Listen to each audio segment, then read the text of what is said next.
الله ربي والإسلام ديني ومحمدا رسول الله.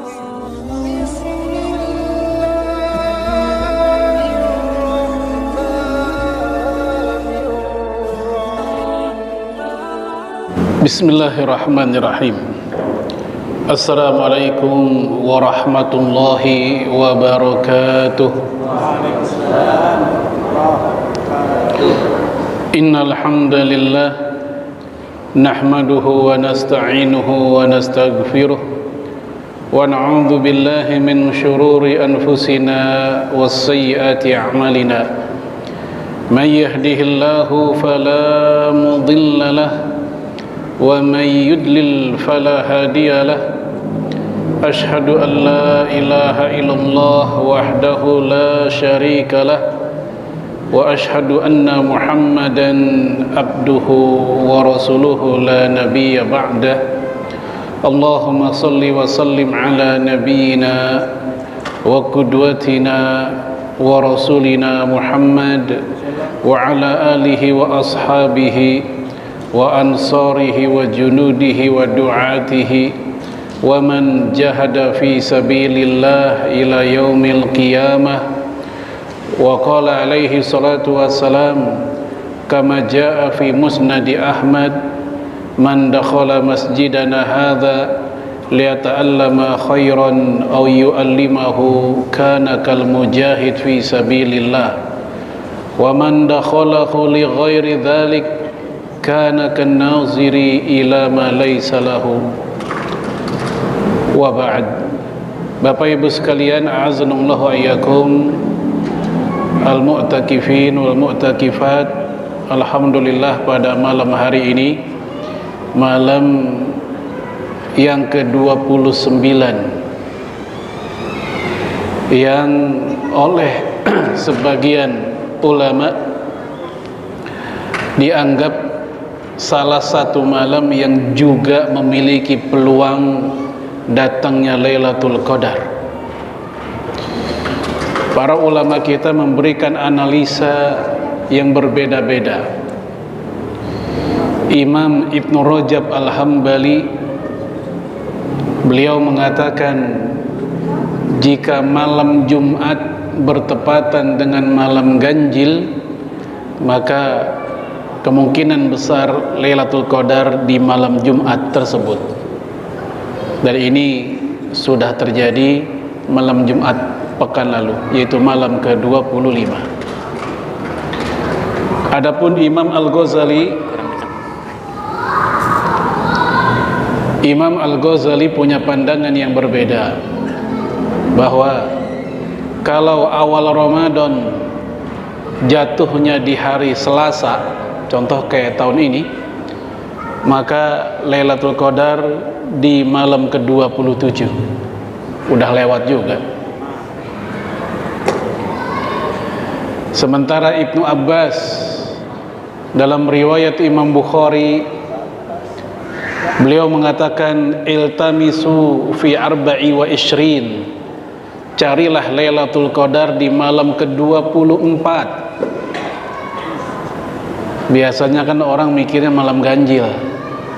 Justru Ibnu Abbas, sahabat Nabi, sekaligus orang yang mendapatkan doa khusus dari Rasulullah sallallahu alaihi wasallam, Allahumma alimhu fid din, Allahumma faqihu fid din wa alimhu ta'wil. Justru beliau berpendapat di malam genap, malam ke-24. Ini out of the box ini. Jarang orang berpikir Lailatul Qadar itu di malam genap.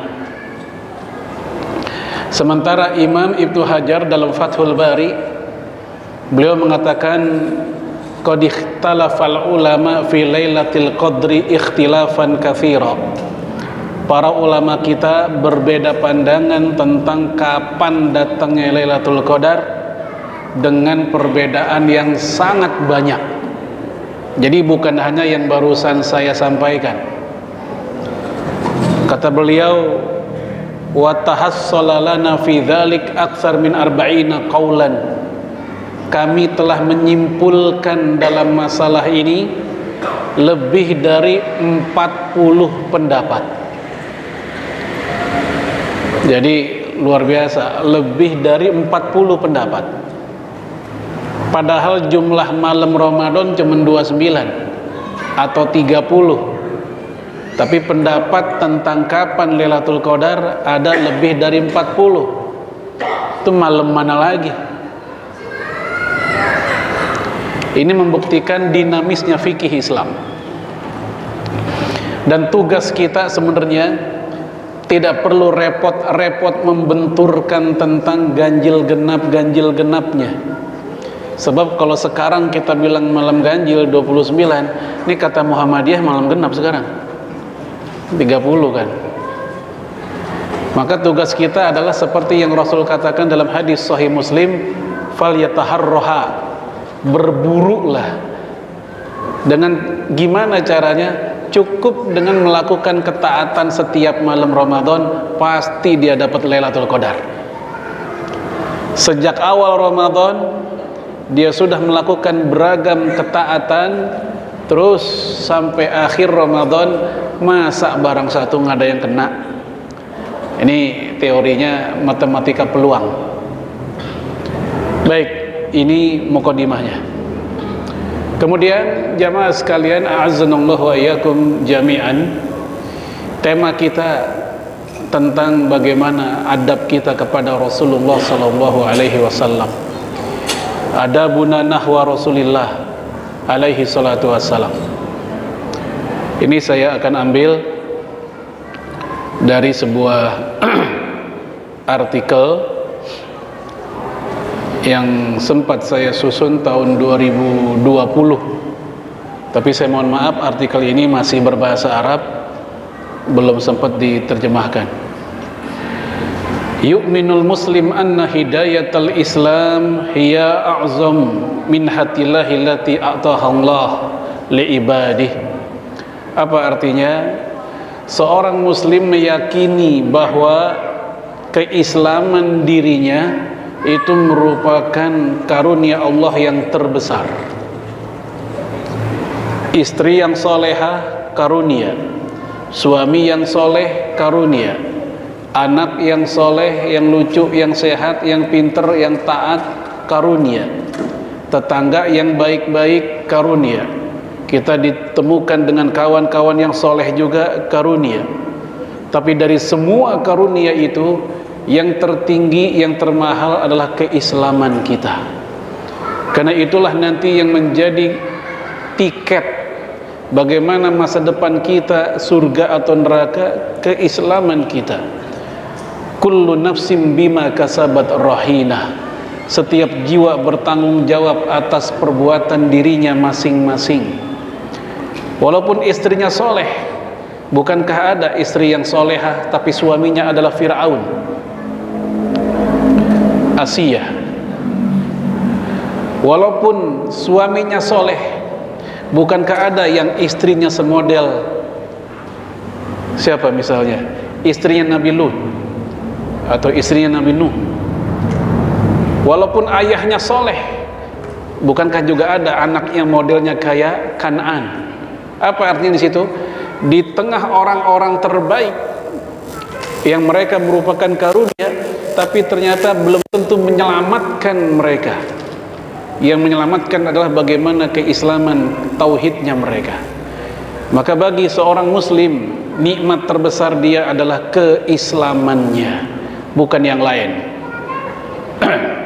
Dalam kitab Imam Hakim Al-Mustadrak ala Sahihain, yang kisah ini disahihkan pula oleh Imam Az-Zahabi, Umar bin Khattab radhiyallahu an mendatangi Syam. Syam saat itu masih dikuasai oleh Romawi, Nasrani. Begitu Umar datang ke situ, para pembesar Syam menyambut kedatangan Umar dengan pakaian yang penuh kemewahan, baik dari penguasa dan pakaian yang sangat sederhana. Sendal nggak dipakai, diteng-teng. Kendaraan yang dia pakai pun kendaraan yang buat standar khalifah, nggak pas. Bajunya juga sangat sederhana, sehingga hal ini membuat Abu Ubaidah bin Jarrah tidak tega melihat kesederhanaan Umar. Beliau pun berlari mencegat Umar agar ganti pakaian, ganti sendal, ganti kendaraan, agar dia matching. Apa matching? Menyesuaikan diri dengan orang-orang Syam, Nasrani yang akan justru dia taklukkan saat itu. Tapi apa jawaban Umar kepada Abu Ubaidah? Ya Abu Ubaidah, inna kunna adullu qaum fal'an a'azzanallahu bil Islam. Wahai Abu Ubaidah, dahulu kita adalah kaum yang hina, namun sekarang Allah tinggikan kita dengan Islam. Jadi di mata Sayyidina Umar, kemuliaan bukan dari pakaian mereka yang mentereng dan mahal, kehinaan bukan dari pakaian Umar yang sederhana atau sendalnya Umar yang sederhana. Kemuliaan dinilai dari udah Islam atau belum. Kehinaan dinilai dari dia kafir atau bukan. Ini titik yang bisa dilihat oleh Umar, namun tidak bisa dilihat oleh Abu Ubaidah dan juga sahabat yang lain. Lalu kemudian Sayyidina Umar membalikkan badannya dan menghadap kepada para sahabat di belakang yang ngikut di belakangnya. Apa kata Umar? Nahnu qaumun a'azzanallahu bil Islam. Kita adalah kaum yang telah Allah muliakan, yang telah Allah jayakan dengan Islam. Wa ittaraina al-izzata min ghairihi adzallana Allah. Maka siapa yang mencari kemuliaan, kejayaan, kemenangan bukan dari Islam, adzallana Allah, Allah akan kalahkan dia, Allah akan hinakan dia. Jadi jangan sampai kita salah dalam mencari tolok ukur kemuliaan. Kalau tolok ukurnya kemuliaan adalah kekayaan atau pakaian, tentu artis orang-orang paling mulia. Kalau tolok ukur kemuliaan, kejayaan adalah dari penampilan, maka banyak sekali orang kafir orang mulia, karena penampilan mereka banyak yang rapi-rapi, bersih-bersih, keren-keren gitu. Tapi oleh Umar dikatakan kemuliaan itu bukan dari situ, tapi Islamnya. Oleh karena itu, apa yang dinasihati oleh Umar ini bisa menjadi semacam evaluasi buat perjuangan umat Islam hari ini. Kenapa di banyak aspek kehidupan banyak umat Islam mengalami kegagalan? Mungkin bisa jadi karena tidak menjadikan Islam sebagai spirit perjuangannya. Sebagaimana yang dikatakan oleh Umar tadi, adzallanallah, Allah akan kalahkan dia kalau tidak menjadikan Islam sebagai kebanggaannya. Baik, kita lanjut. Wa hiya risalatun minallah allati yursiluha rasuluhul karim Muhammad sallallahu alaihi wasallam ila kafatil insan. Islam merupakan risalah dari Allah Subhanahu wa taala yang dibawa oleh Rasulnya yang mulia kepada seluruh manusia. Kita mendapatkan beberapa poin dari kalimat ini. Pertama, Islam bukan kreasi dari Nabi Muhammad sallallahu alaihi wasallam. Nabi Muhammad perannya adalah pengantar saja, sesuai dengan fungsinya. Arsala yursilu, seorang rasul, pengantar, pembawa. Adapun yang menciptakan Islam sebagaimana yang kita anut sampai hari ini, Allah Subhanahu wa ta'ala. Maka Islam disebut dinullah, agamanya Allah. Huwallazi arsala rasulahu bil huda wa dinil haq liyudhhirahu ala dini kullih wa kafa billahi syahida. Dialah Allah yang mengutus seorang nabi yang membawa agama yang benar. Kita lihat ayat itu. Jadi Rasulullah hanya ngebawa Islamnya dari Allah. Ini sekaligus bantahan kita untuk orang barat yang telah menuduh Islam merupakan Muhammadanism, isme atau paham yang dikarang oleh Nabi Muhammad sallallahu alaihi wasallam. Kita lihat sejarah penamaan. Yahudi diambil dari kata Yehuda, salah satu putra dari Nabi Yakub alaihi salam. Nabi Yakub Israel, Bani Israel maksudnya anak-anak Nabi Yakub, ada 12. Salah satunya Yehuda. Dan Yehuda ini menjadi, atau anak-anaknya menjadi anak-anak yang paling dominan di antara Bani Israel yang lainnya, sehingga menjadi sebuah bangsa sendiri. Adapun Nasrani, Nasoro, itu diambil dari sebuah dialog yang Allah abadikan dalam surat As-Saff di ayat-ayat terakhir. Ketika Nabi Isa alaihissalam bertanya kepada Hawariyun, man ansori ilallah, siapakah penolong agama Allah? Hawariyun menjawab, nahnu ansarullah, kami penolong agama Allah. Sejak itulah mereka disebut Nasoro, orang-orang yang memberikan pertolongan. Hindu diambil dari nama daerah Hindustan, negeri Hindia, negeri Hindu. Buddha diambil dari nama pembawanya, Siddhartha, sang Buddha Gautama. Islam bukan nama tempat, Islam bukan nama pembawanya, Islam bukan nama peristiwa. Kalau peristiwa banyak, ada Badar, ada Uhud, ada Fathu Mekah, banyak. Islam adalah Islam, Allah sendiri yang menamakannya. Al-yawma akmaltu lakum dinakum wa atmamtu alaikum ni'mati wa raditu lakumul islam madina. Dari penamaan aja Islam memiliki karakter yang berbeda dengan yang lain, apalagi ajarannya. Taib, kita lanjut lagi. Walidzalik, oleh karena itu wajibun ala kulli muslim ayashkuru hadhihi ni'mah al-azimah. Wajib setiap muslim mensyukuri nikmat besar ini, nikmat Islam ini. Wa hiya hidayatullah linnas, yaitu petunjuk Allah kepada manusia. Gimana cara bersyukurnya?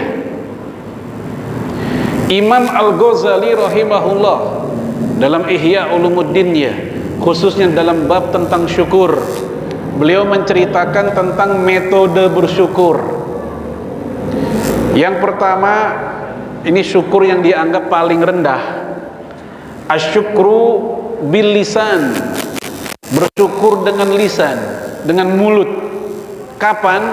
Yaitu ketika kita mendapatkan nikmat, kita ngucapin alhamdulillah atau hadza min fadli rabbi. Kenapa kok ini diletakkan sebagai metode atau cara syukur yang paling rendah? Bukankah kalimat alhamdulillah itu besar sekali fadilahnya? Dalam hadis Sahih Muslim, Nabi sampai mengatakan walhamdulillah tamlaul mizan.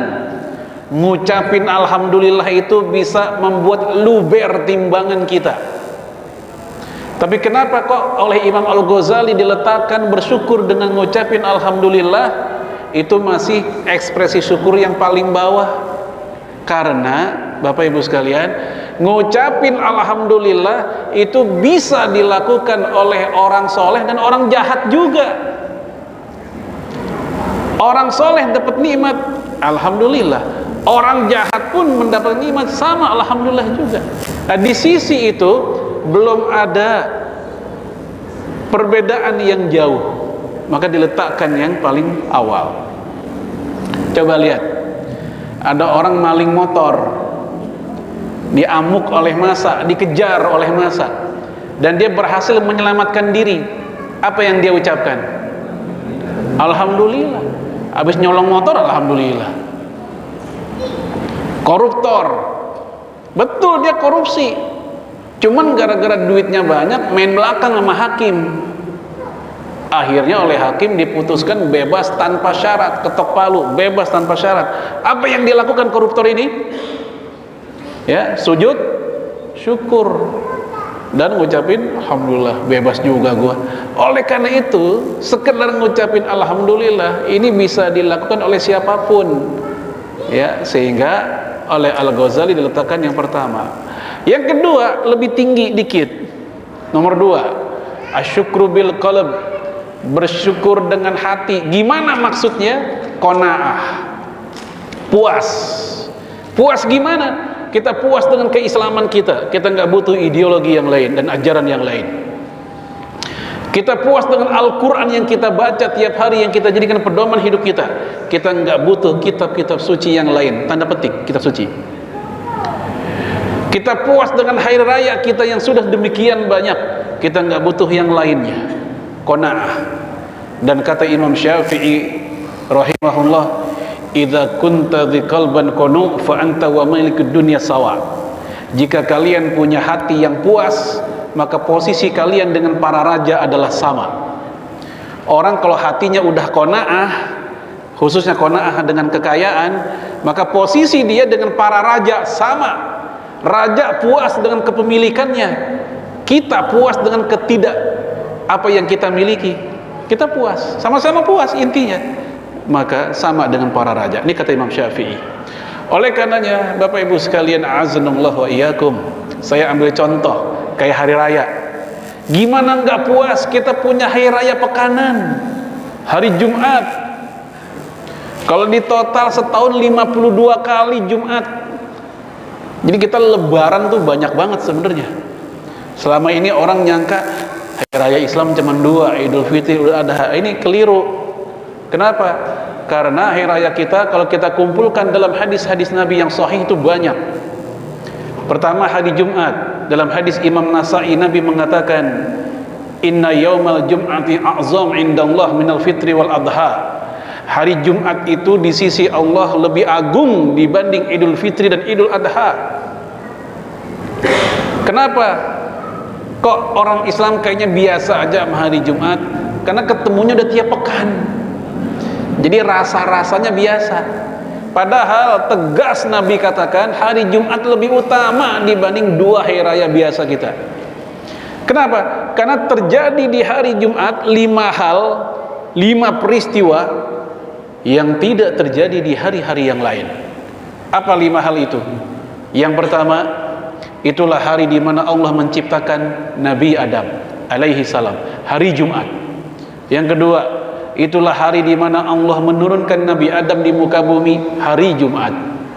Yang ketiga, itu adalah hari di mana Allah mewafatkan Nabi Adam, hari Jumat. Yang keempat, di hari Jumat ada momen, ada waktu yang kalau kita berdoa, selama bukan doa-doa yang haram, kata Rasulullah alaihi salatu wasalam, itu doa enggak bakal ditolak di hari Jumat. Kapankah waktu yang dimaksud? Imam Syafi'i mengatakan ketika duduk di antara 2 khutbah Jumat. Imam Ahmad bin Hanbal mengatakan ketika ba'da asar. Imam Az-Zurqani mengumpulkan semua pendapat tentang kapankah waktu yang dimaksud. Kata beliau, lebih dari 30-an pendapat tentang waktu yang dimaksud itu. Lalu yang kelima, di hari Jumat terjadinya kiamat. Maka kata Rasul, saban datang hari Jumat, langit, bumi, lautan ketakutan dengan datang hari Jumat, karena khawatir kalau itu adalah kiamat. Beda sama pegawai, kalau Jumat seneng karena besok libur. Ini Jumat. Belum yang lain. Dalam hadis Imam Nasa'i juga dengan sanad yang sahih, Rasulullah mengatakan, yaumul arafah wa yaumun nahri wa ayyamut tasyriq kulluha iduna ahlul Islam.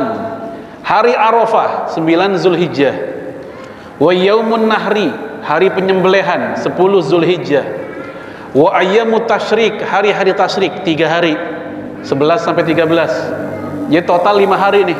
Apa kata Rasul? Kulluha iduna, semuanya adalah hari raya kita, ahlul Islam, orang Islam. Maka kalau ada yang bilang hari raya Islam cuma 2, berarti kurang piknik, kurang baca literatur.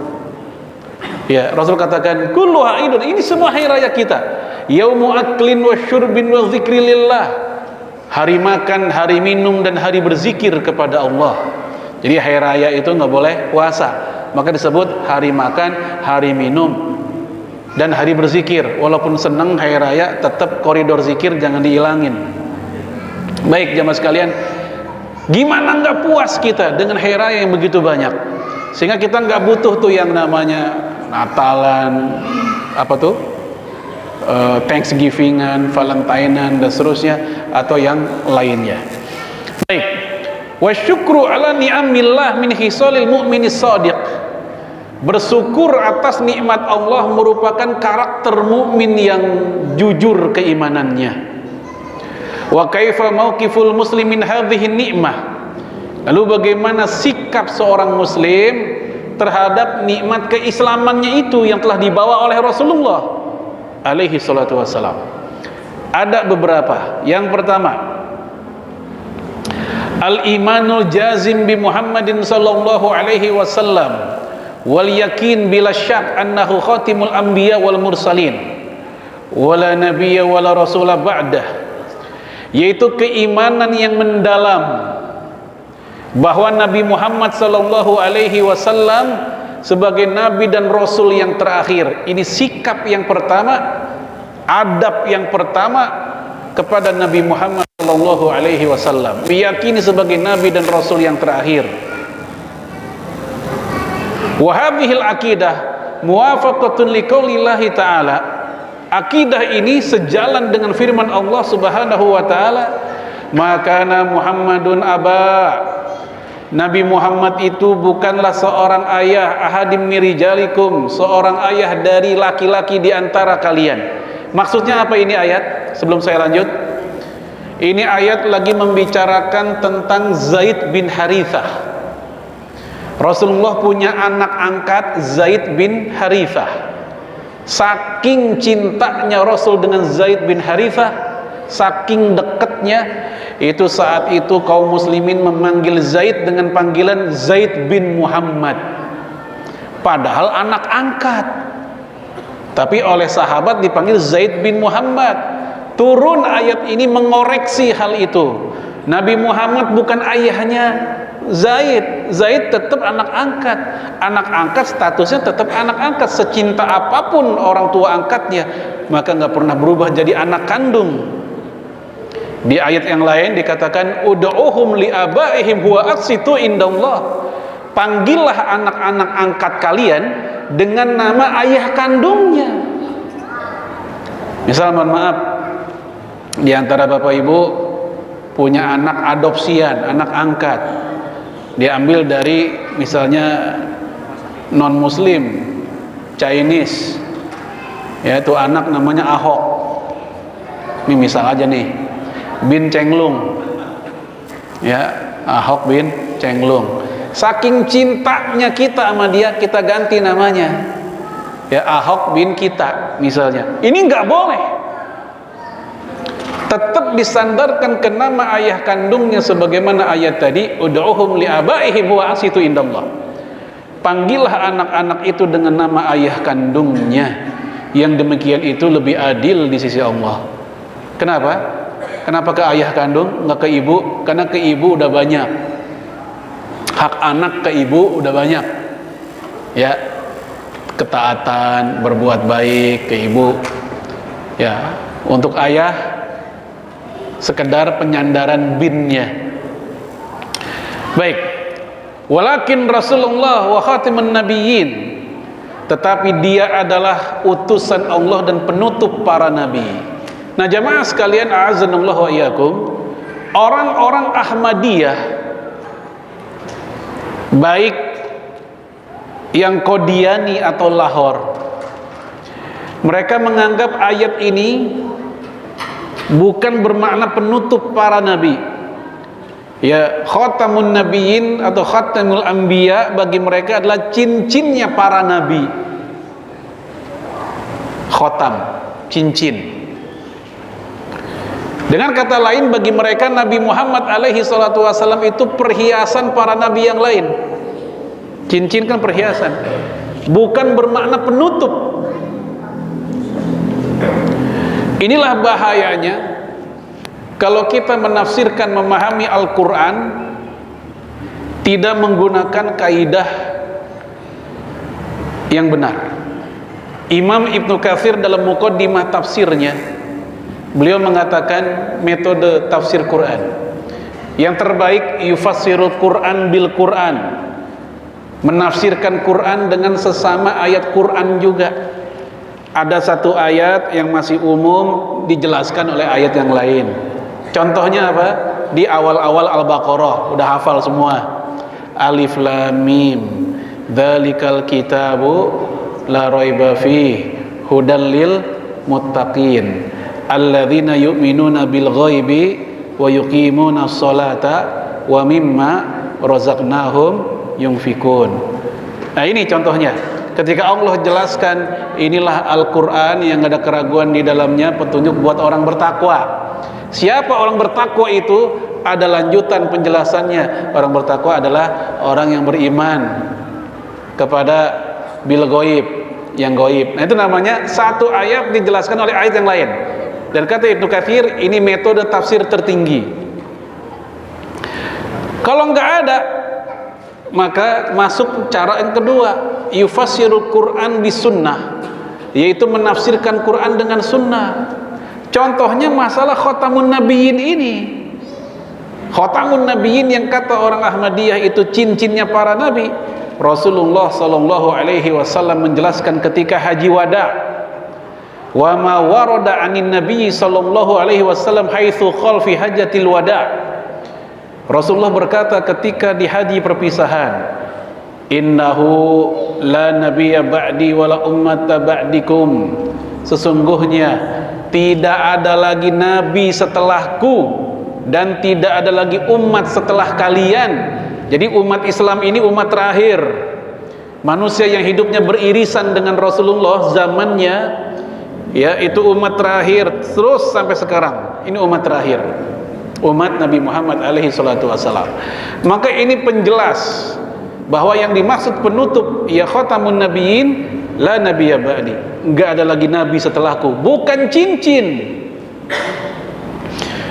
Di dalam hadis yang lain, dalam riwayat Imam Bukhari, Rasulullah langsung sendiri yang mengatakan, wa ana khatimun nabiyyin, aku adalah akhir penutup para nabi. Baik, wa hadhil adillah as-sharihah wa sahihah, maka dalil-dalil yang tegas dan sahih ini tadullu annahu sallallahu alaihi wasallam khatimun nabiyyin wal mursalin, menunjukkan bahwa Nabi memang sebagai Nabi yang terakhir. Waqad ajma'al muslimun, kaum muslimin telah ijma' ala dzalik, atas hal itu. Wa man za'ama hunaka nabiyyun wa rasulun ba'dahu faqad kafara bittifaqil a'immah. Maka siapa yang menyangka bahwa ada nabi lagi, ada rasul lagi setelah Nabi Muhammad alaihi salatu wassalam, maka orang tersebut telah teranulir keislamannya sesuai kesepakatan para ulama, kesepakatan para imam. Ya, ada orang misalnya tuh dia nabi tuh, kata siapa lu, mukjizatnya banyak. Wah, masa iya dia bisa terbang itu tapi nggak bisa turun? Orang gila itu mah. Ya, kalau ada yang mengatakan ini nabi, ini rasul, ya, orang yang mengklaim, dikatakan oleh para imam tidak ada khilafiyah, ya, orang ini telah keluar dari Islam. Kalau yang mengklaimnya aja setelah keluar dari Islam, apalagi yang ngaku jadi nabinya. Dan nabi palsu udah ada sejak zaman Rasulullah alaihi salatu wassalam. Al-Aswad Al-Unsi yang kemudian diperangi di masa Abu Bakar, dan juga di masa Abu Bakar juga muncul Musailimah Al-Kadzab. Kadang dibaca Musailamah, tapi yang lebih sahih Musailimah Al-Kadzab. Si Musailimah, si pembohong. Musailimah Al-Kadzab pun sudah ada sejak masa Rasul. Dialog dengan Rasulullah SAW supaya dia diakui sebagai nabi. Akhirnya diperangi oleh Abu Bakar di perang namanya perang Yamamah. Dan Rasulullah udah jauh-jauh hari memprediksi, sayati 'alan nas dajjaluna kadzabun min qaribin 30. Akan datang masanya kepada manusia dajjal-dajjal pembohong yang jumlah mereka mendekati 30 orang. Wa kulluhum yaz'umun annahum Rasulullah. yang mana mereka mengklaim diri mereka adalah seorang rasul. Fala rasul ba'di, padahal enggak ada lagi rasul setelahku. Hadis Bukhari. Lalu Imam Ibnu Hajar memberikan penjelasan kenapa disebut di situ jumlahnya mendekati 30 yang ngaku nabi itu, dajjal-dajjal pembohong ini. Padahal orang ngaku jadi nabi kalau di total sejak zaman Rasul dan zaman sekarang itu lebih dari 30. Malah di Depok ada nabi palsu made in Depok. Ya, namanya Ahmad Mosadek. Masih ingat nggak dulu tuh? Dulu Kiai Haji Zainuddin MZ pernah cerita. Ya, ada nabi palsu namanya Tugimin. Masih ingat nggak tuh? Itu ceramah lama tuh dia di Jawa Tengah. Nabi palsu namanya Tugimin. Ya, kata beliau kalau selawat kagak enak, Allahumma sholli ala Tugimin, nggak cocok katanya. Ya. Jadi kalau di total bukan 30 lebih. Lalu kenapa di hadis kok disebut 30? Kata Imam Ibnu Hajar, itu konteksnya untuk yang pengikutnya banyak-banyak itu mendekati 30.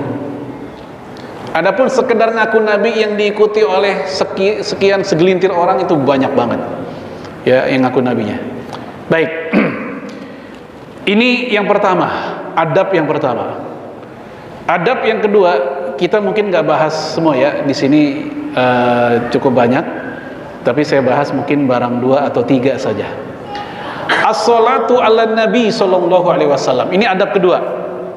Berselawat kepada Nabi alaihi salatu wasallam. Walaupun nampaknya ringan, berselawat kepada Rasulullah alaihi salatu wasallam memiliki bobot nilai yang luar biasa di mata syariat. Waqad amarana Allah ayusalliya ala Nabi alaihi salatu wasallam fi qoulihi ta'ala. Allah telah memerintahkan kita. Ini yang kudu digarisbawahi. Kita berselawat memang Allah suruh. Bukan karena Rasulullah yang memerlukan selawat kita, bukan. Seandainya miliaran umat Islam enggak selawat, Rasul kagak rugi. Status Nabi Muhammad sebagai Sayyidul Anbiya wal Mursalin, pimpinannya para nabi dan rasul, enggak bergeser jadi turun. Kalaupun miliaran umat Islam tidak berselawat, enggak rugi. Ini semata-mata memang perintah Allah buat kita. Ya kita jalanin aja. Innallaha wa malaikatahu yusholluna 'alan nabi ya ayyuhalladzina amanu shollu 'alaihi wasallimu taslima. Lihat, shollu, selawatlah kalian. Allah yang suruh, bukan khatib Jumat yang nyuruh. Khatib Jumat mah tugasnya ngingetin, bukan memerintah.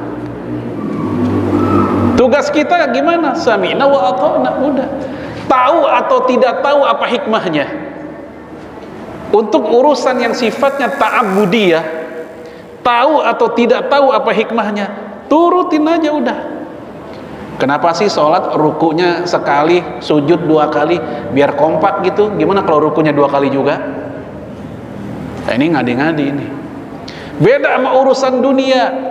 Kalau urusan duniawi kita cari apa hikmahnya, boleh. Ya, kenapa ya? Misalnya nih, kok orang laki dilarang pakai emas? Ini bukan urusan ta'abudiyah dalam arti ibadah ritual.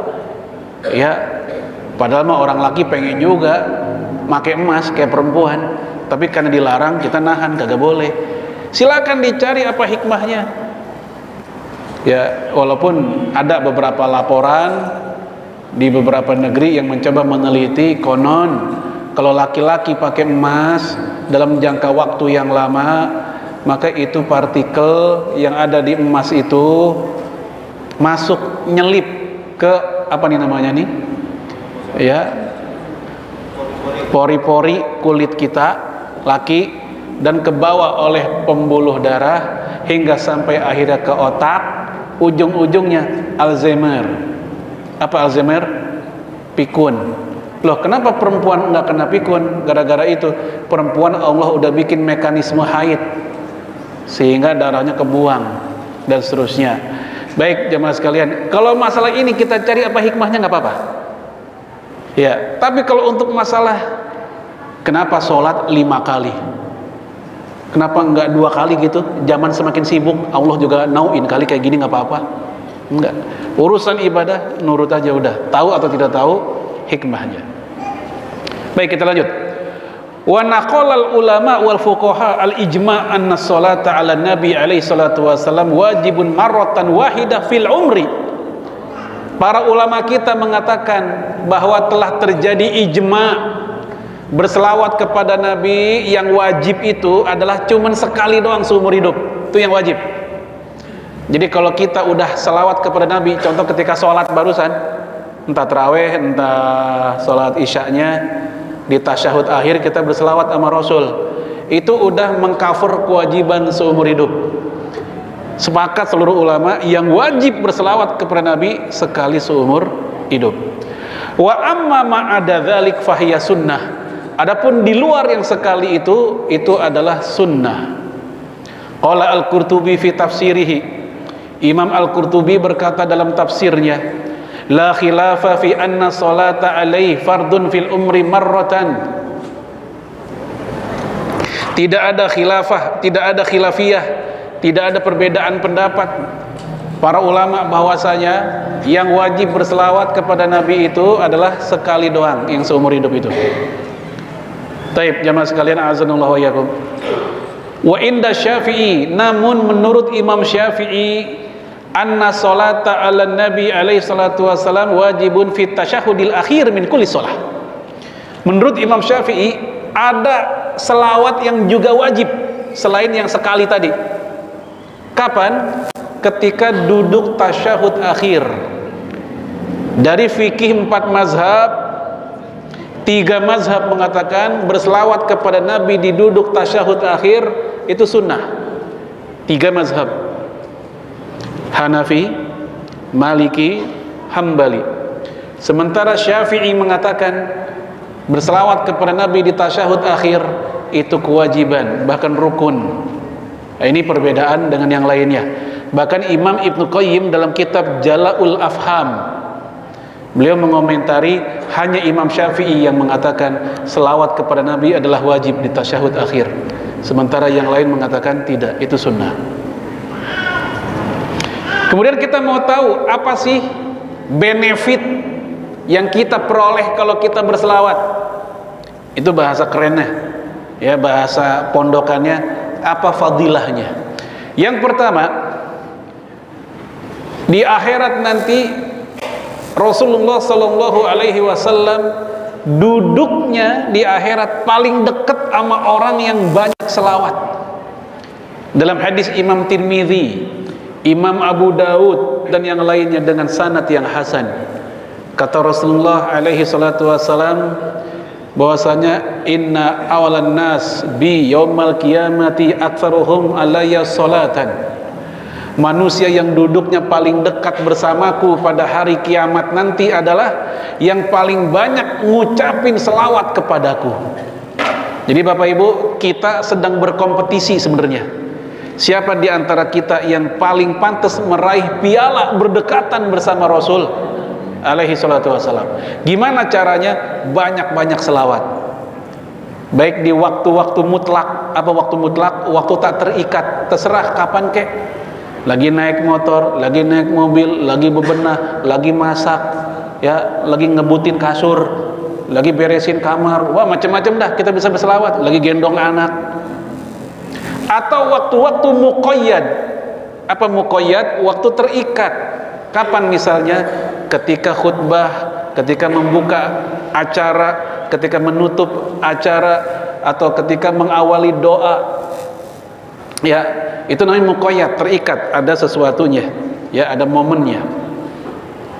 Taib, itu yang pertama. Ya, Allah berikan kesempatan kita duduk berduaan bersama Rasulullah alaihi salatu wasallam dengan cara gimana? Fasilitasnya banyak-banyak selawat kepada Rasulullah. Jadi berselawat itu sekali lagi bukan hanya pengajian orang kampung. Lu selawat mulu kayak orang kampung. Bukan begitu kayak orang kampung. Ini perintah Allah kepada seluruh umat Islam, bukan buat orang kampung doang. Ya, makanya kan kalimatnya ya ayyuhalladzina amanu shollu, wahai orang beriman selawatlah. Enggak dipanggil ya ahlal qaryah, wahai penduduk kampung, enggak. Tapi yang dipanggil orang beriman. Yang kedua, yaitu Allah balas orang berselawat itu dengan 10 selawat dari Allah. Nabi mengatakan, man shalla alayya salatan wahidah sallallahu alaihi asyran. Siapa yang selawat kepadaku 1 kali saja, Allah akan berselawat untuk dia 10 kali. Apa arti Allah berselawat buat kita? Allah turunin rahmat, kasih sayang buat dia. Kasih sayang Allah, rahmat ada 2. Ada yang ammah, yang umum, berlaku buat seluruh makhluk. Hujan itu rahmat, berlaku buat seluruh makhluk. Sinar matahari itu rahmat buat seluruh makhluk. Kesehatan itu rahmat buat seluruh makhluk. Tapi ada rahmat spesial untuk orang-orang tertentu. Di antaranya adalah orang yang banyak berselawat. Contohnya adalah rahmat Allah bagi mereka yang dimasukkan ke dalam surga, rahmat yang khusus. Jadi ada rahmat yang ammah, ada rahmat yang khassah. Yang ketiga, dalam hadis yang juga diriwayatkan oleh Imam An-Nasai, Tirmidzi, ya, dalam kitab sunannya, An-Nasai dalam kitab Sunanul Kubra, dengan sanad yang sahih, Rasul mengatakan, al-bakhil alladzi man zukirtu indah falam yusalli alayya. Orang bakhil, orang pelit adalah orang yang jika namaku disebut di hadapannya, dia tidak berselawat kepadaku. Itu orang pelit. Pelit ke siapa? Ke Rasulullah? Bukan. Kan kita udah bahas tadi, seandainya kita enggak selawat juga Nabi kagak rugi. Pelit ke diri sendiri, karena dia telah menyia-nyiakan kesempatan untuk mendapatkan balasan 10 selawat dari Allah, dan menyia-nyiakan kesempatan untuk berduaan bersama Rasulullah SAW pada hari akhirat nanti. Itu pelit begitu, bukan pelit kepada Rasulullah SAW. Wa hunakal awqat, ada waktu-waktu allati tustahabbu shalah ala nabi, yang disunahkan berselawat kepada Nabi alaihi salatu wasalam. Kapan waktu tersebut? Ya, kama ja'a fi sunan, sebagaimana tertera dalam hadis-hadis Nabi. Pertama, ini saya ringkas saja. Fi tasyahudis shalah, udah kita bahas tadi, ketika tasyahud dalam salat. Yang kedua, ba'dal adzan, setelah azan kelar, dianjurkan berselawat kepada Rasul. Yang ketiga, inda dukhulil masjid wa khurujihi, ketika menjelang masuk masjid dan keluar darinya. Berdasarkan hadis dari Fatimah dalam kitab Musnad Imam Ahmad dan disahihkan oleh Syekh Syuaib Al-Arnaud. Fatimah cerita, Rasulullah tuh kalau mau masuk ke masjid, yang beliau baca adalah selawat dulu. Habis selawat baru Allahumma ftahli abwaaba rahmatik.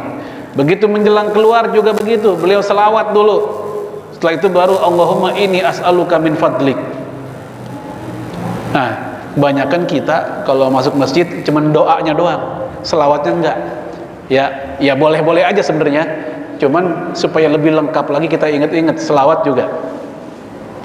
Indad doa, ketika doa, ini etika dan adab berdoa seorang muslim. Jangan doa langsung tendangan penalti ke intisari permintaan. Habis salam langsung ya Allah. Ada pendahuluan dulu, puji-pujian, kemudian berselawat. Dulu ada anak muda doa kayak begitu, langsung tendangan bebas. Dipanggil sama Nabi, dia ajarin tata krama doa. Yang pertama pujian kepada Allah. Dan pujian terbaik adalah surat Al-Fatihah. Ya. Maksud dari pujian kepada Allah, mengucapin alhamdulillah, hamdan syakirin, hamdan na'imin, hamdan yuafi ni'amahu, dan seterusnya. Kan begitu. Dan pujian terbaik surat Al-Fatihah. Itulah kenapa banyak orang ketika berdoa mengawali dengan Al-Fatihah, itu karena faktor itu. Adabnya membuka dengan membaca pujian. Lalu selawat, yaitu anak muda dipanggil sama Nabi, baca selawat dulu. Ini kisah dalam hadis Imam Abu Daud. Baik jemaah sekalian, kemudian yaumul Jum'ah, hari Jumat, ini juga udah biasa, kita sudah sering dengar. Lalu ba'da takbirati tsaniyah fi salatil janazah, bertakbir di berselawat di salat jenazah setelah takbir kedua. Takbir pertama baca Al-Fatihah, takbir kedua baca sholawat, takbir ketiga baca doa Allahumma firlahu warhamhu. Takbir keempat membaca Allahumma la tahrimna ajrahu. Ini mazhab jumhur, mayoritas, kecuali Hambali. Dalam mazhab Hambali, setelah takbir keempat langsung salam, nggak ada doa.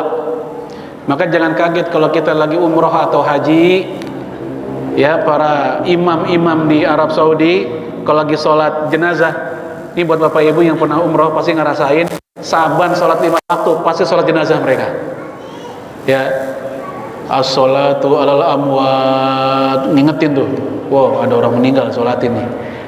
Perhatikan, pasti setelah takbir keempat mereka langsung salam. Kenapa? Dalam mazhab Hambali setelah takbir keempat tidak ada doa. Dan Arab Saudi itu mazhab resminya adalah Hambali. Tapi mereka doanya banyak setelah takbir ketiganya, itu lebih panjang. Baik. Kemudian indal ijtima' fil majalis, ketika ngumpul di majelis kayak begini, disunahkan berselawat baik di awal maupun di akhirnya.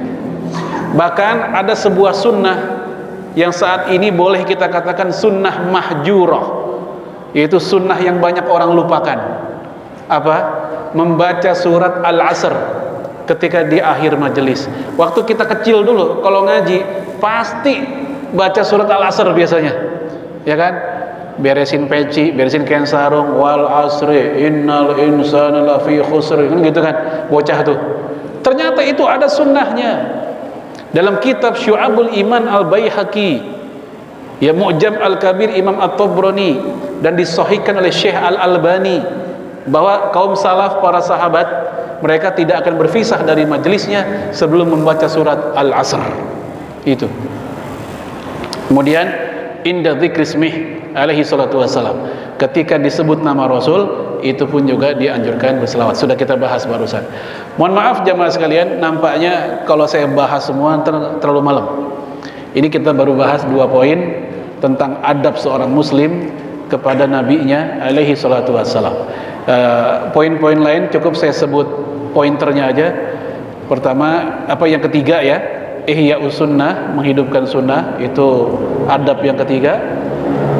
Adab yang keempat yaitu hubbun nabi sallallahu alaihi wasallam fawqa kulli khalq, mencintai Rasul di atas seluruh makhluk. Yang kelima adabnya hubbu ahli baiti, mencintai keluarga Rasulullah, itu pun juga bagian dari adab kepada Rasul.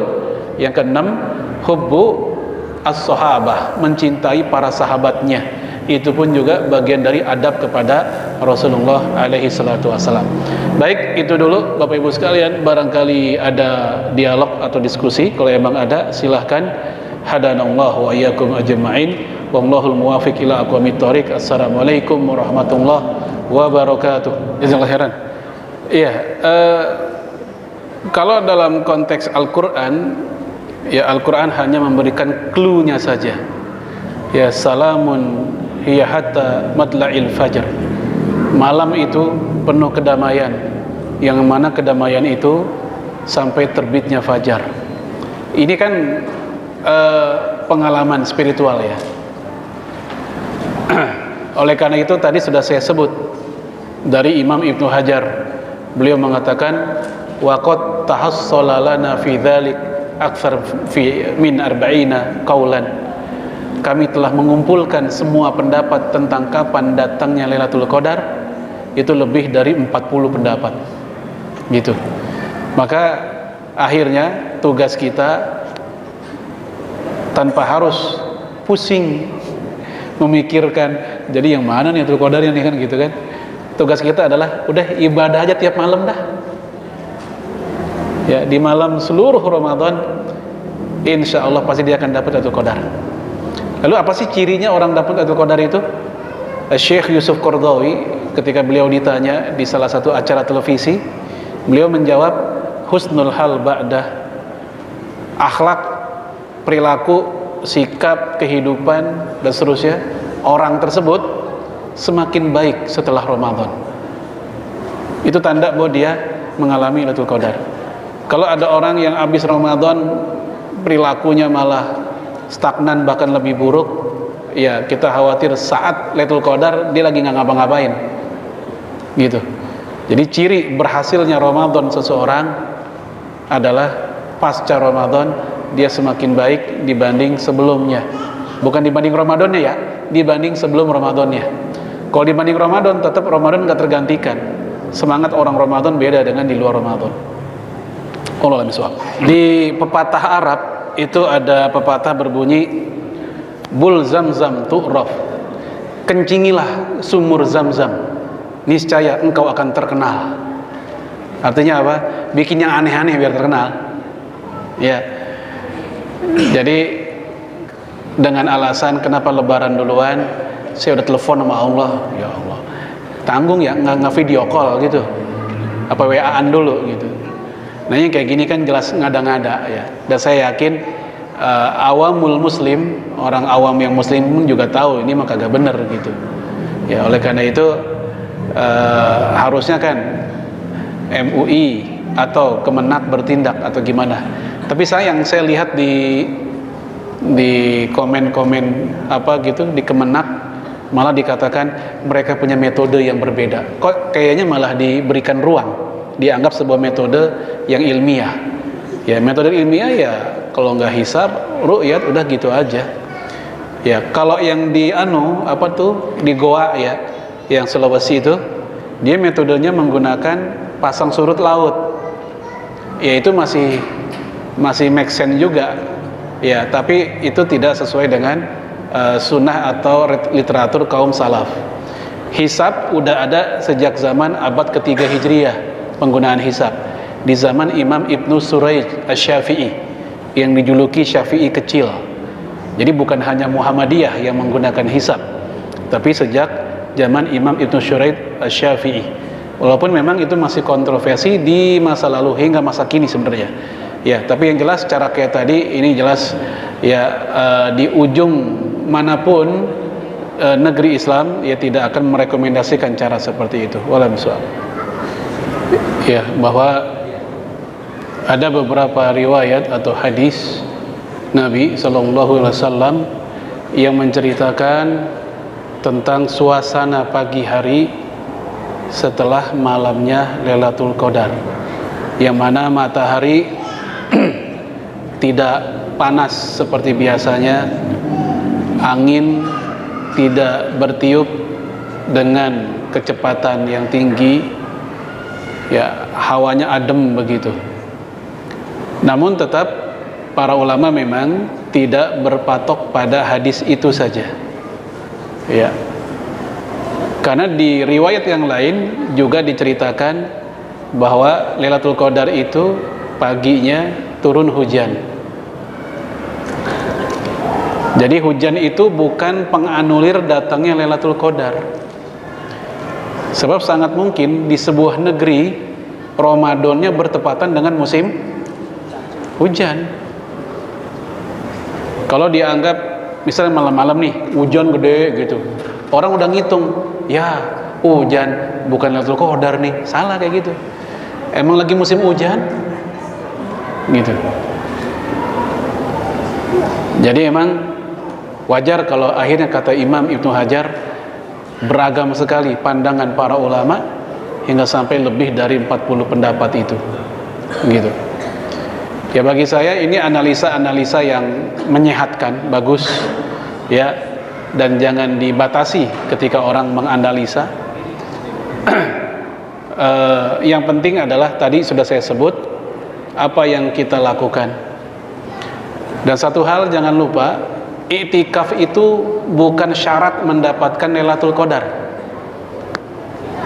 Yang menjadi syarat adalah lakukanlah beragam ketaatan. Walaupun ada orang lagi di masjid katanya lagi i'tikaf, tapi sejak awal datang sampai pulang tidur doang, mindahin tempat tidur doang, ini dia. Dibanding orang yang sedang ada di pos security, dia security lagi shift malam, nggak bisa i'tikaf, tapi lagi di pos security dia lagi tilawah, zikir, selawat, murojaah Quran. Pas banget itu malam Lailatul Qadar, dapat nggak tuh orang? Dapat, walaupun lagi nggak i'tikaf. Kebalikannya, ada orang ke masjid niatnya sih i'tikaf niatnya, begitu datang ngobrol doang, reuni, ketemu teman lama. terus sampai jam 3 ngobrol, pulang sahur di rumah. Ya akhirnya nggak dapet begitu. Baik, oleh karena itu tugas kita tadi sudah saya sebutkan, fal yataharroha, berburu Lailatul Qadar, mau di malam ganjil atau genap, supaya kita salah satunya pasti kita dapatkan. Wallahu a'lam. Gimana Bu? Dia punya usaha kemudian bangkrut gitu Bu ya? Utang.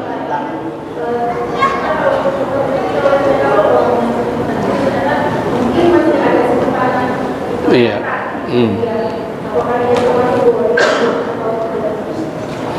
Iya. Utang ada yang membuat seseorang masuk kategori gorimin. Ada utang yang tidak membuat seseorang jadi gorimin. Utang yang bagaimana yang membuat seseorang bukan menjadi gorimin? Yaitu utang yang sebenarnya itu kekayaan. Seperti utang cicilan rumah, cicilan mobil, itu hakikatnya bukan utang, tapi dia jadi miliknya. Misal, ya ada seseorang cicilan rumah 2 di Jonggol, 1 di Patal, lalu ngakunya gorimin. Ini nggak pantas ini, karena dia kaya. Sebab kalau kayak begitu dibilang gorimin, nanti konglomerat juga jadi gorimin. Karena konglomerat pun juga ngutang aman negara juga banyak. Ya.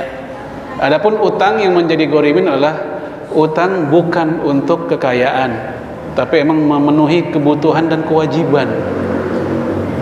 Ya, maka kalau kasusnya tadi dia buat modal hidup, modal usaha, gagal jadi utang, nggak bisa nutup dia, maka dia masuk kategori gorimin. Boleh bagi muzaki atau amilnya menyalurkan zakatnya ke orang tersebut. Iya, dia jadi mustahik. Dan jangan lupa, mustahik itu enggak dibatasi fakir dan miskin saja. Bisa jadi ada orang dizakati walaupun dia kaya, tapi karena masuk asnaf yang lain, seperti mujahid. Dia mujahid, ikut perang, dia kaya di tanah airnya. Begitu dia ikut perang ke Gaza, dia wajar mendapatkan zakat. Kenapa? Karena dia dapat sebagai asnaf yang lain, fi sabilillah. Amil zakat. Mungkin di rumahnya dia hidupnya makmur, tapi karena hari-harinya ngurusin zakat, bukan sekali 2 kali doang ya.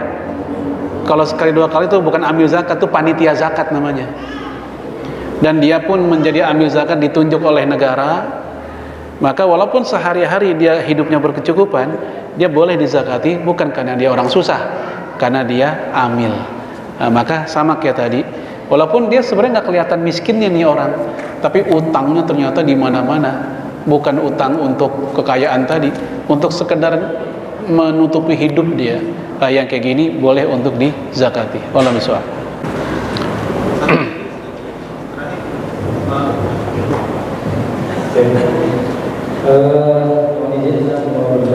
Berkaitan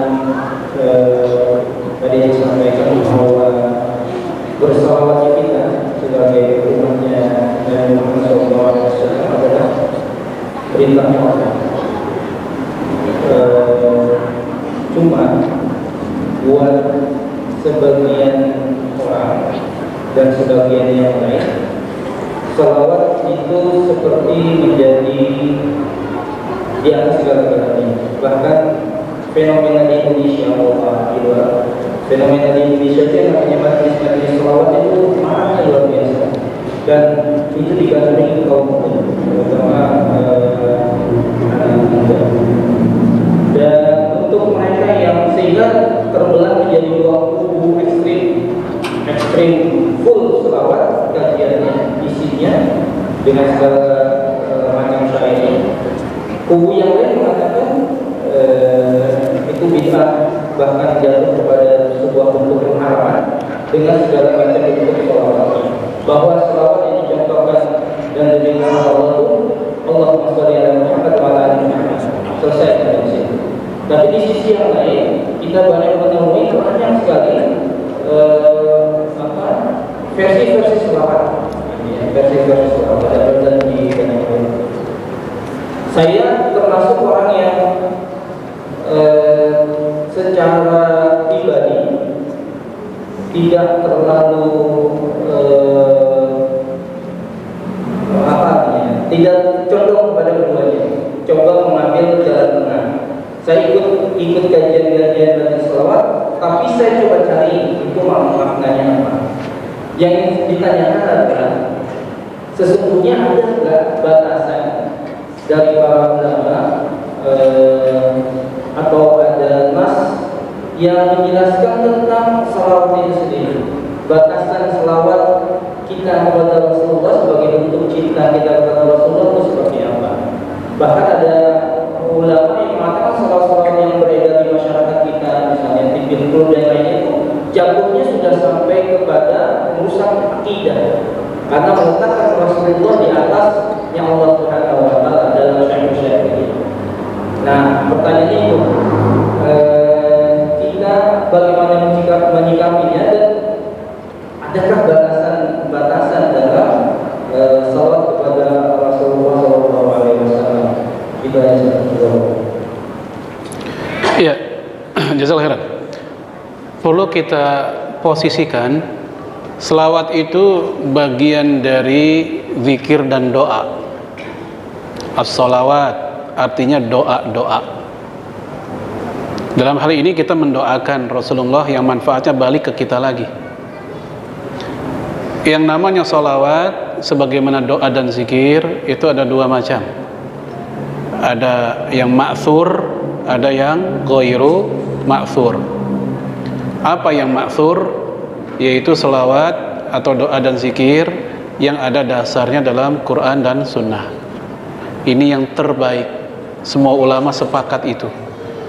Baik yang pihak gampang membid'ahkan atau pihak yang jadi korban dibid'ahin pun sepakat kok bahwa salawat yang terbaik adalah salawat yang ada dalam Sunnah. Dalam hal ini salawat terbaik adalah salawat Ibrahimiyah. Apa salawat Ibrahimiyah? Yaitu yang Nabi ajarkan di saat kita duduk tasyahud akhir. Itu namanya salawat Ibrahimiyah. Ini yang terbaik. Yang kedua, salawat ghairu ma'thur, yang tidak ada di dalam sunnah, sebagaimana doa dan zikir. Jumhur ulama mengatakan boleh, karena doa itu nggak harus ada redaksinya dari sunnah, sesuai hajat dan kebutuhan kita. Ada dua syarat doa, salawat, zikir yang ghairul ma'thur tadi. Apa syaratnya? Pertama, isinya memang tidak bertentangan dengan syariat isinya. Yang kedua, di saat kita membacanya tidak menganggap, memastikan dari Rasulullah alaihi salatu wassalam. Karena memang itu doa, itu selawat asli susunan bikinan kita sendiri. Ya, saya ambil contoh tentang Imam Ahmad bin Hambal. Beliau di dalam sholatnya berdoa untuk Imam Syafi'i 40 tahun lamanya. Doa buat Imam Syafi'i di dalam sholat itu murni inisiatif Imam Ahmad bin Hambal. Dalam kitab manapun bab fikih sholat, kita nggak akan ketemu bacaan sholat ada doa buat Imam Syafi'i kan. Itu murni Imam Ahmad bin Hambal. Itu menunjukkan berdoa dengan kalimat sendiri dibolehkan. Sebagaimana selawat juga. Saya udah bikin tulisan tentang selawat-selawat selain selawat Ibrahimiyah di masa kaum salaf. Pertama, selawat susunan Abdullah bin Abbas. Ibnu Abbas dia nyusun selawat begini kalimatnya: Allahumma taqabbal syafa'atu Muhammad al-kubra warfa' darajatahu al-ulya wa'atihi su'lahu fil akhirah wal ula kama atiha Ibrahim wa Musa. Ini asli bikinan Ibnu Abbas, bukan bikinan dari Rasulullah, dan jelas bukan bid'ah. Sebab kalau dibilang bid'ah ntar jatuhnya menuduh Ibnu Abbas pelaku bid'ah. Dan ini ada dalam kitab Imam As-Sakhawi, ahli hadis yang juga menjadi muridnya Imam Ibnu Hajar, ya, dalam kitab Al-Qaul Al-Badi'. Yang kedua, selawatnya Imam Hasan Al-Basri. Hasan Al-Basri menyusun kalimat selawat berbunyi Allahumma ja'al salawatika wa barakatika ala ali Muhammad kama ja'altaha ala ali Ibrahim innaka Hamidum Majid. Kalimat ini pun juga berasal dari Imam Hasan al-Basri, bukan dari sunnah Nabi alaihi salatu wassalam. Yang ketiga, Imam Syafi'i. Ya, Abdullah bin Hakam berkata, aku bermimpi melihat Imam Syafi'i. Aku berkata, apa yang Allah perbuat kepadamu? Beliau menjawab, dia merahmatiku, mengampuniku, dan menyiapkanku ke surga seperti pengantin dalam pesta pernikahan. Aku bertanya, karena apa aku sampai derajat ini? Ya Allah, kenapa aku kayak gini begitu ya? Lalu ada yang menjawab, karena salawatmu kepada Nabi dalam kitab Ar-Risalah. Aku bertanya, bagaimana itu?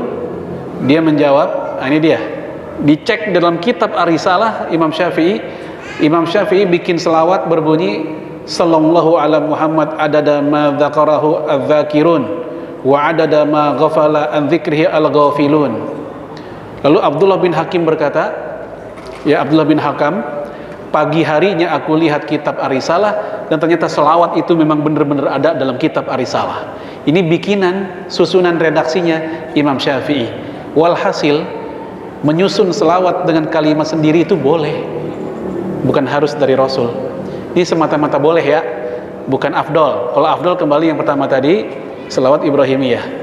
Yang penting dua syarat tadi, kalimatnya gimana, terus begitu kita membaca, kita tidak mengatakan dari Rasulullah. Maka begitu kita menilai salawat tibil qulub, salawat an-nariyah, salawat barzanji, posisikan sebagaimana yang tadi dulu. Adapun bagaimana isinya, apakah dia masuk kategori bertentangan atau tidak, itu perlu dipretelin satu-satu. Nggak cukup dengan penjelasan yang sifatnya emosional hanya karena faktor like and dislike. Kalau kayak gitu ntar jatuhnya nanti tidak objektif. Kita teliti satu persatu kalimatnya. Tentu bukan di sini forumnya. Kita nggak akan cukup menelitinya. Seperti misalnya sholawat tibil qulub misalnya. Apakah betul itu merupakan peletakan Rasulullah melebihi Allah Subhanahu Wa Taala?